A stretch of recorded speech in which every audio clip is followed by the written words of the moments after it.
Hello, today we will talk about Lilith and her realm. Now, Lilith is attributed to two realms within a tree of death. Now, let's explain what the tree of death is, and I will kinda give you my understanding of what it is. Now, according to my personal knowledge,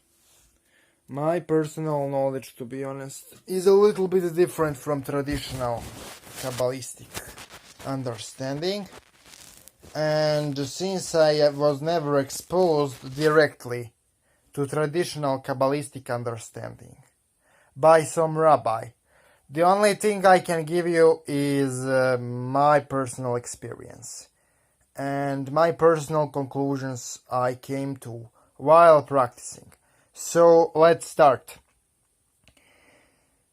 According to my personal gnosis, demons, what we know as demons, or the spirits which reside within tree of death, spirits known in Hebrew lore as Shadim. Okay, those spirits, according to my understanding, do not inhabit, especially in first four qliphothic worlds. Those first four worlds, you have 10 of them, or 11, depending how you count. First four qliphothic worlds, Nahimot, Gamaliel, Samael, and Arag Zarak, those first four worlds, are actually deeply connected to our physical world. According to my knowledge and experience, demons, especially if we talk about demons which reside within first four worlds of the tree of death, Nahimot, Gamaliel, Samael, and Arab Zarak, aren't located in some transcendental realm beyond our understanding. Those first four qliphothic worlds of the tree of death are actually deeply connected and intertwined with the mundane world we are inhabiting. According to my understanding, there are spiritual gateways and portals within surface of the physical earth we inhabit. And many of those spiritual gateways and portals are either directly part of the earth we inhabit or are closely connected to it. According to my personal knowledge, the first four realms of the tree of death, which are the demonic worlds, are actually connected with our own realm, especially first world, which is Nahimot, or Black Earth. This world is actually running through our mundane reality, and many spirits which reside within Nahimot, or Black Earth, are actually part of our mundane lives. Many entities which we know as shadow people in modern times are actually spirits of the Nephilim, which are coming directly from Nahimot, or at least originate from there. Those spirits are actually earthbound, and in many cases they literally live on the same earth and ground as we do. They are just experiencing the world we inhabit from different perspective and vibrational frequency. So today we will talk about the second of those four qliphothic worlds, which are extremely close to our own, and that second world is the one closely attributed to Lilith.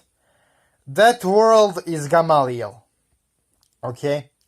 So according to traditional Kabbalistic dichotomy and nomenclature and naming, Gamaliel means obscene ones, and Gamaliel is associated with the moon. So let me give you my own understanding of Gamaliel.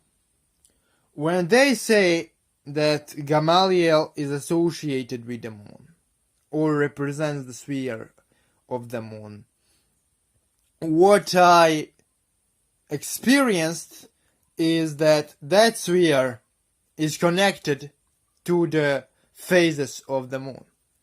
And certain aspects of that sphere can be that infernal world can be more effectively accessed during the certain phases of the moon. For example, if I want to reach the more benevolent sexual sides of Gamaliel, I should try to access it while the moon is full.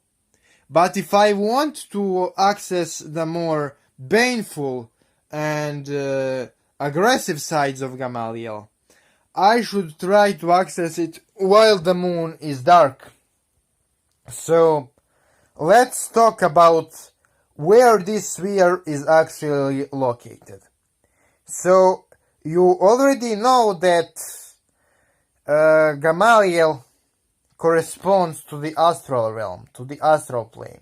Okay, the first sphere, Nahimot, is more physical. It's actually intertwined with our own physical Earth 100%.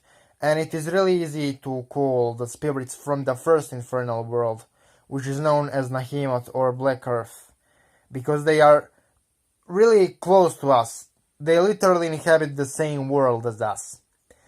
As Gamaliel is concerned, which is the second sphere, ruled by Lilith, this sphere stands for dreams, prophecy, astral magic, empowerment, sexual sorcery, psychic abilities, and spiritual ascension. Okay. This realm, this infernal world, is inhabited mostly by succubi and incubi, sexual spirits, but it is also inhabited by many different resonants, including some spirits of the Nephilim, some demons of the abyss, and many kings and queens, which reside within this realm. According to my personal experience, Gamaliel is not necessarily connected to the physical moon, but it is more closely and effectively accessed in the different phases of the moon. And many spirits which inhabit Gamaliel as the spiritual world do not correspond to the moon as a planet. They have other spiritual correspondences. I will give here the Lilith as an example.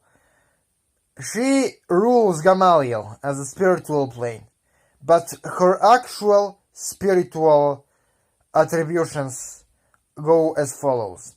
First goes Saturn, then goes, I think, Jupiter, and then goes the moon. So the moon is either second or the third planetary attribution of Lilith.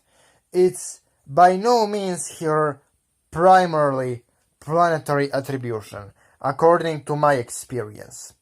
So, this realm, Gamaliel, is also closely connected to our physical world. If Nahimot, the first sphere, is connected literally with our plane to the point that it's the same reality, just a different aspect, Gamaliel, which is the second sphere ruled by Lilith, is also connected to our reality, to our world, and it is also intertwined with our world, but it's a little bit more distant and difficult to access than the first sphere, than the first world, but it is still really close and easy to access. So, the easiest way to access Gamaliel is to access it through your dreams with the help of Lilith. I have videos on my YouTube channel on Mother Lilith playlist detailing some techniques you can use for Lilith to visit you in dreams, so you can check the playlist out. And also a really good way to access the Gamaliel is through use of magical mirrors or through use of the moon as a spiritual conduit.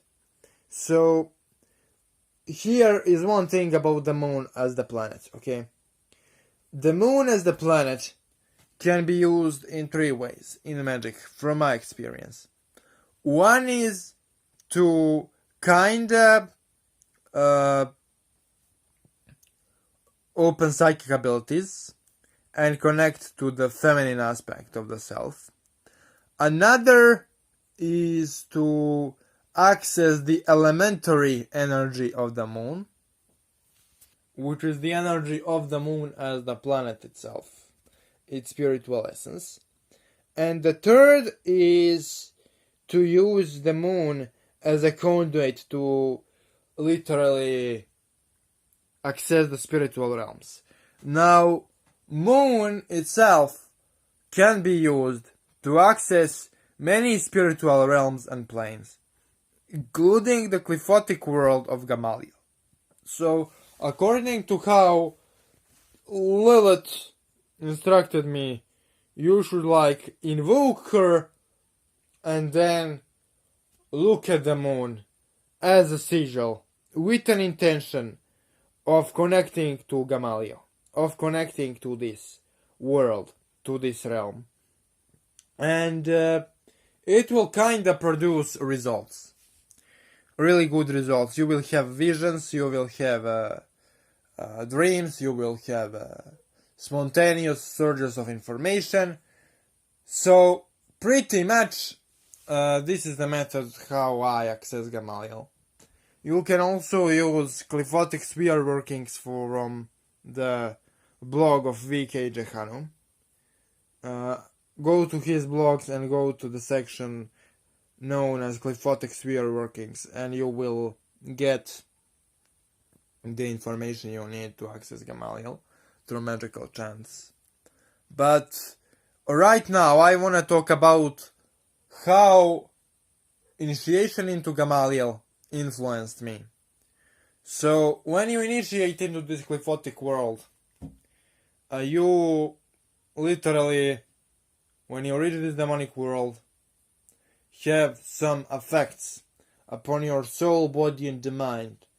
This world corresponds, as I said earlier, to sexuality, psychic abilities, dreams, prophecy, astral body, and hidden aspects of the psyche, corresponding with sexuality. So to me, it confronted me with my own hidden sexual urges. It developed my psychic abilities. It developed my astral body. It increased my ability to vampirize and be better psychic vampire. And it also made me more capable of communicating with Lilith and her spiritual offspring. So, this was a short summary of Clifford about the first 4 demonic worlds, especially about the first 2, and this will kinda be first video in the series, my personal series about the Clifford, and I will kinda share with you my experience about those initiations and how those spheres work from my experience. And I think this is enough for today. I will talk more about Gamaliel in the next video and about Nahimat too. So I will talk about those cliffotic worlds more in the future. This was kinda more like a summary, like a first video on this topic. So I think this is enough for today, and thanks for watching.